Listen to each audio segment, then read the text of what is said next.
everybody, welcome to Minecraft News. Minecraft Bedrock 1.18.30 update just finally hit live, so we're going to be talking about that today. So far that covers the create new world options. The worlds can have 64-bit seeds. There's a lot of different changes to the improvements on the damage and hunger calculations. There's new experimental features like the Deep Dark of Warden that just came out, and there's a ton of bug fixes and quality of life improvements to go over. So stick around, we're going to get right into everything. Alright, I'm your host, BearStoneGaming. And welcome to the show. Alright, hopping right into things. The information coming to you today is coming from Minecraft.net. I am reading the boring paperwork so that you don't have to. Okay, so starting off, the Create New World menu is getting changed. It's being updated and improved for navigation, more descriptions on things, and it'll have a generalistically new look and feel. That's going to be coming off on Android, iOS, Windows, and Xbox starting yesterday, which was the 19th. Today is 4/20. Okay, we are starting off. They're starting off. Still working on some things, some screen narrations, different trials of the game. They're still having to do some work for the Japanese language. Okay, so they'll get to that as soon as they can. The Realms World Storage is getting cleaned up. Okay, any expired realms that's been around. They've been canceled for more than 18 months. You haven't been on them in a while. They're getting deleted. It is going to make more room for everything else. Minecraft Bedrock is also getting a new rendering engine for its graphics. That is going to be called Render Dragon. Okay, that'll be live.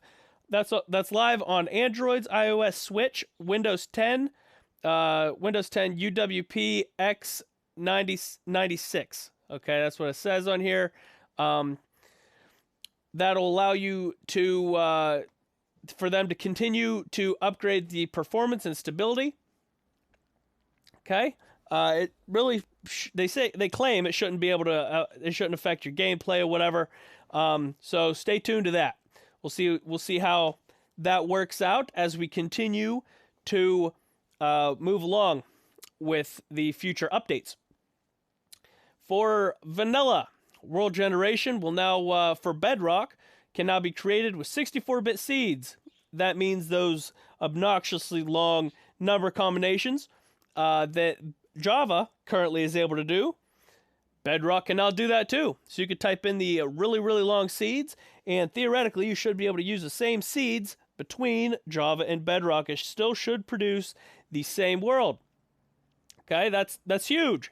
You know, you've been watching some Java videos on YouTube, for example, and you're like, wow, I really wish I could have that seed. You can now, so go check it out. Okay, and the non-numeric seeds should produce the same seeds as well. That's so if you want to type in a word into the seed output, should work the same between Java and Bedrock as well. So that is gigantic. That is awesome. Okay, and another thing for the world generation is acacia trees now grow leaves on every branch below y=0. Okay, so earlier if you had acacia leaves, or acacia trees rather, sometimes on a secondary branch they wouldn't load the leaves in. No leaves would grow on a certain branches, so, well, they fixed that. Okay, gameplay.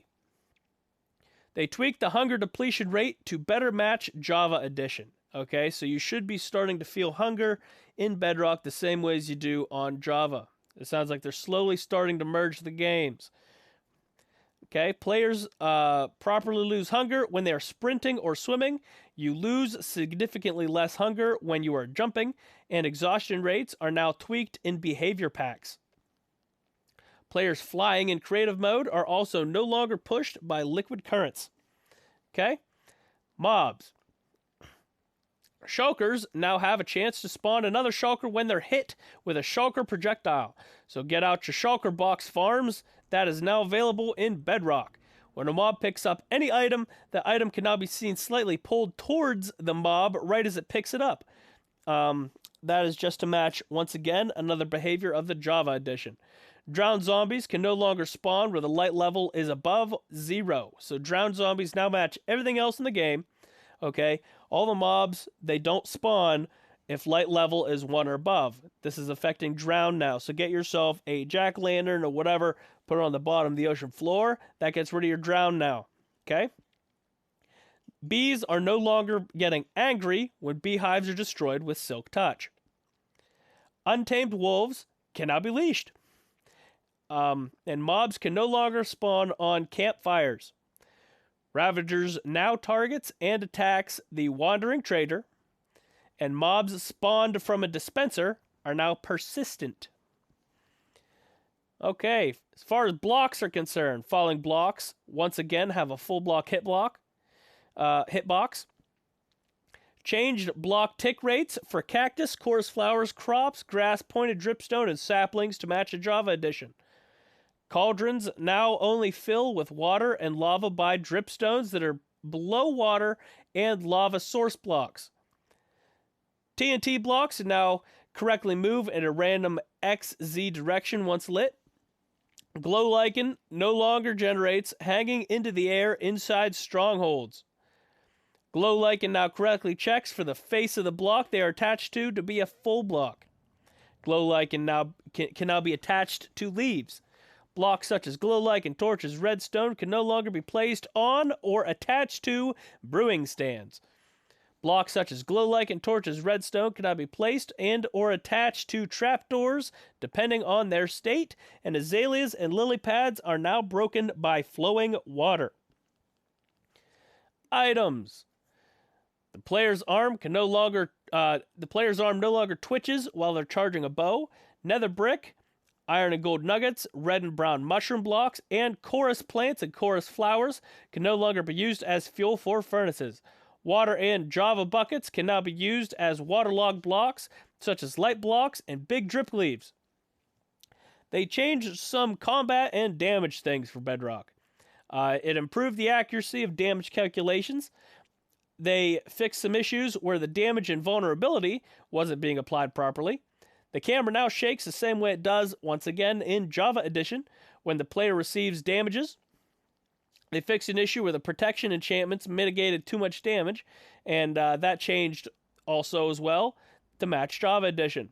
Absorption hearts no longer stay yellow while they're under the wither effect. They added some armor toughness. Diamond armor and netherite armor now have a toughness value of 2 and 3, respectively. They tweaked armor reduction and calculation to account for toughness. Netherite armor will now reduce more damage than diamond armor. Lowered the amount of knockback resistance granted by netherite armor. Punching deals less damage now. So once again, it matches Java Edition. Damage is now calculated by properly calculating and storing partial damage for larger damage.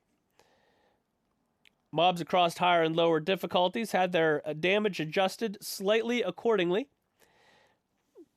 Mobs with knockback resistance, such as a Ravager or a Zoglin, now receive less knockback when they are hit with iron golems. Armor and protection reduction calculations have been made more accurate. Dragon's Breath now properly deals damage. Protection enchantments now properly work on most damage types. Landing on a stalagmite is now considered fall damage. Blaze Fireballs deal knockback on impact. Blaze Fireballs, Fang attack damage, and Shulker Bullets now do consistent damage across to all the difficulties. Small Magma Cubes do slightly more damage from 2 to 3 on normal. Spiders deal slightly less damage from 3 to 2 on normal. Baby Zoglins deal slightly less damage from 1 to a half on normal. Baby Zoglins now attack players for a half damage on normal. Skeleton melee attacks do slightly less damage from 3 to 2 on normal. Wolves deal slightly more damage. Wolves go from 3 to 4 damage now on normal. They fixed an issue that was causing entities not to be protected from fire damage by the fire resistance effect. And they fixed a desync issue that can sometimes cause health to regenerate only visually but not actually regenerate. Villagers!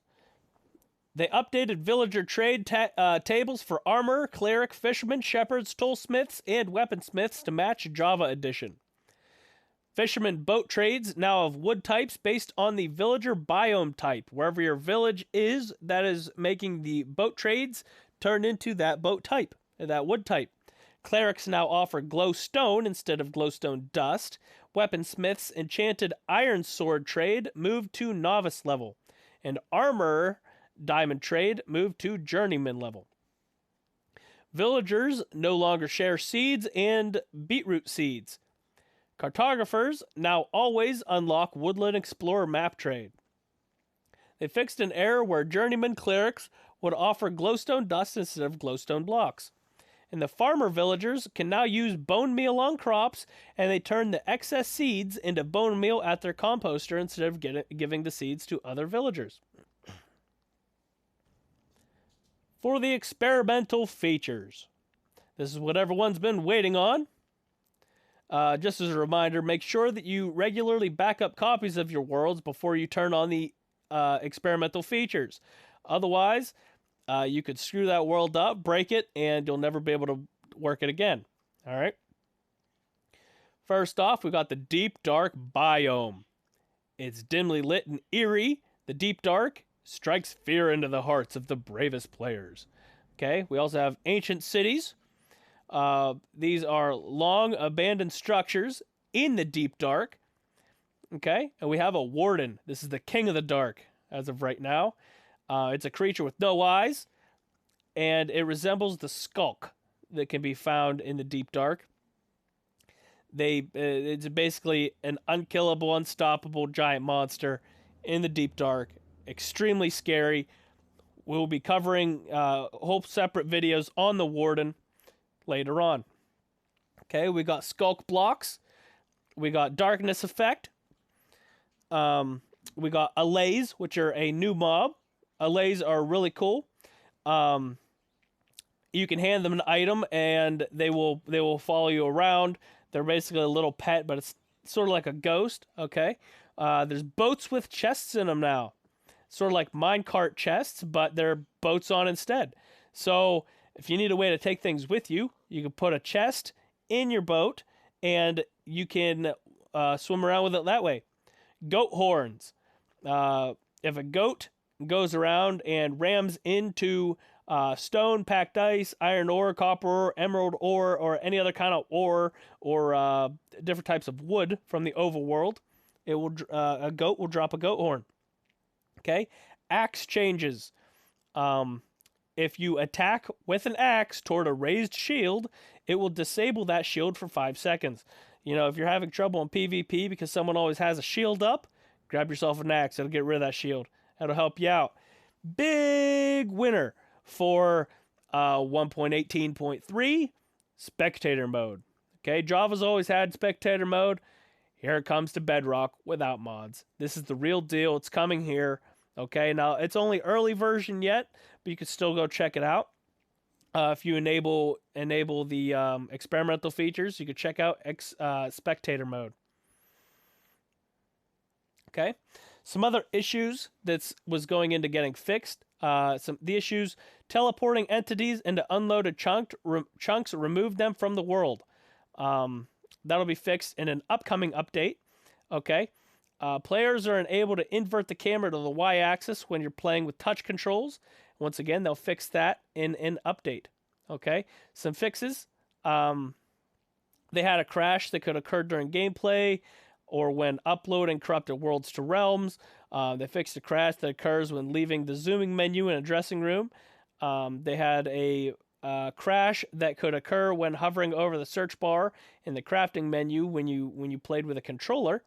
They fixed a crash that could occur on an Android device when suspending or resuming the app.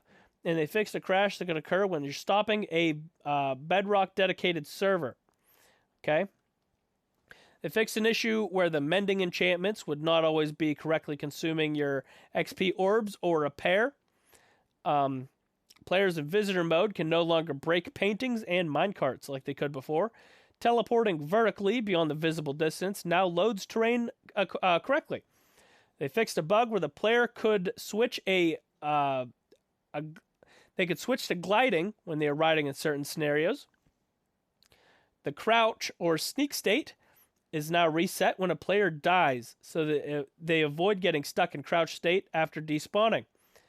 The player's position when they're rejoining a world will remain the same even if they quit while in lava. The player can now fly down through ladders and other climbable blocks such as vines when they're in creative mode without stopping. They fixed a furnace exploit where items could be duplicated if the output slot was selected. So if you were cheating with a furnace, they got rid of that. They fixed those. Fire that existed before the fire tick game roll is enabled will continue to spread again. Vertical field of view is no longer halved in horizontal split screen, making items such as the book and quill easier to view when playing in split screen. They fixed fixed tick range check, excluding chunks that were actually in range. World generation. They fixed a duplicate end crystal spawning at the top of the end spikes. They improved the surrounding terrain for structures such as villages during world generation. Okay, and they fixed underwater lava lakes not turned into obsidian during world generation. For mobs, villagers no longer avoid zombified piglins. They fixed an issue where villagers did not hold the item that they would want to trade when presented with emeralds by the player. Mobs are now able to path over azalean blocks. Mobs are now able to path over drip leaf blocks and properly pathfind on top of them when not fully tilted. Mobs are now able to path over pointed dripstone blocks and properly pathfind on top of them. Mobs can now move properly on top of solid partial blocks like bells, brewing stands, and enchantment tables. Mobs can now jump from high enough solid partial blocks to full ones from a higher position. Mobs can now jump over fences if they are standing on an adjacent slab or another block high enough. Mobs can now move through less than half block tall top snow, even when the ceiling, if any, is as tall as the mobs themselves. Okay, they fixed the blood in the glow squids texture when the glow map in the alpha channel was incorrect, causing patches of non-glowing textures to be seen. They fixed an issue where players could not access villager trades while holding a spawn egg.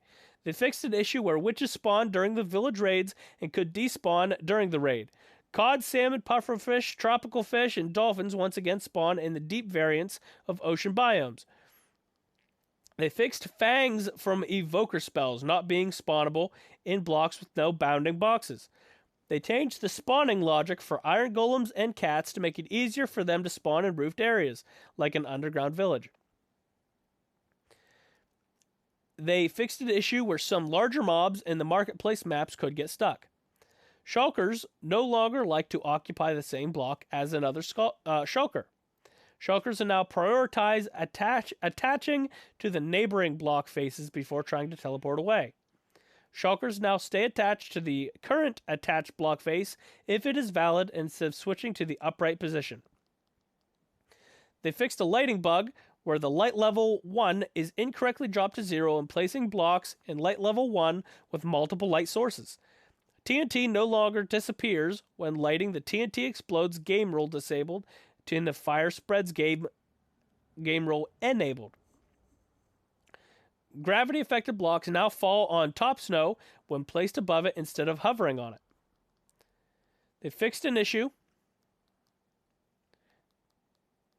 They fixed an issue when resource drops occasionally remain black after breaking and placing a block quickly in its place. Top snow no longer clips with the block beneath when falling. They fixed an issue where interacting with the bells while holding a chargeable item that would not continuously ring it. They fixed an issue where projectiles would bounce off of bells in strange ways. They removed water from the extra blocks when placing in the amethyst cluster. Scaffolding can no longer be placed without support on y equals 0. Observers facing the double chests no longer send out a red Observers placed in double chests, placed facing double chests, no longer send out a redstone pulse when reloading/re-entering a chunk. Save structure blocks now correctly detect corner structure blocks at -Y levels. Breaking a layer of snow placed in the same block as a flower no longer destroys the flower. Custom armor can now be equipped with the use button when different armor is already equipped. For graphical, they fixed an issue that caused some emotes to have unintended rotations when near the end of their animation. They fixed a case where ray tracing resources would be destroyed prematurely on level exits from an RTX-enabled world. They fixed the Stage 3 carrot texture not showing up in the game due to an incorrect file name. They fixed a bug where the shield blocking animation stopped playing smoothly after blocking once. They fixed the crosshair disappearing when outline selection for blocks is disabled. Players that are on fire now render fire in front of the player in the inventory screen, regardless of the in-game camera perspective. They fixed a highlight effect on leather armor appearing on paper dolls when using the highlighter anti-aliasing. They added an option in video settings to toggle anti-aliasing on the Nintendo Switch. They fixed the loading screen when the suspended and resuming of the game while playing split screen on Nintendo Switch. They increased line spacing on the Realms Plus subscription has expired screen. Chat changes. Control plus backspace will now erase the whole world. Before the carrot. Thank you. Thank you for the follow. Control plus delete will now erase the whole world after the carrot. This is C-A-R-E-T carrot, not a food carrot.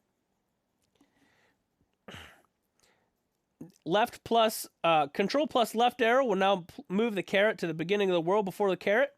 Control plus right arrow will now move the carrot to the beginning of the next world after the carrot. All right. When opening the inventory screen in Pocket UI, we now default to the craftable tab on the left-hand side and the crafting grid on the right-hand side. Remove the question mark button from the Pocket UI inventory screen. Accessing the recipe book from the inventory screen now only shows the items that can be craftable from that screen's 2x2 crafting grid. Players can now use auto move to equip or unequip armor in crafting tables menu while in Pocket UI. Updated generic controller face button.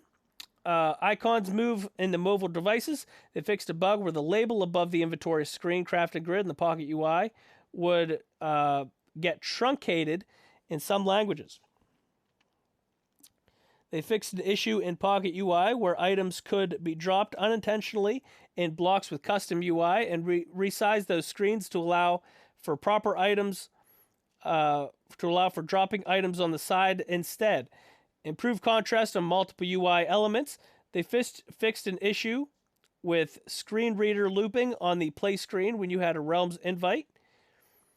The download pop-up no longer flickers when closed. They added a warning pop-up in marketplace pages when attempting to equip pack skin while the character creator is equipped. They fixed an issue where info and buttons did not appear for downloading skin packs. And for a full list of the technical changes in the update, head over to the full change log on Minecraft.net. Get out there and start playing.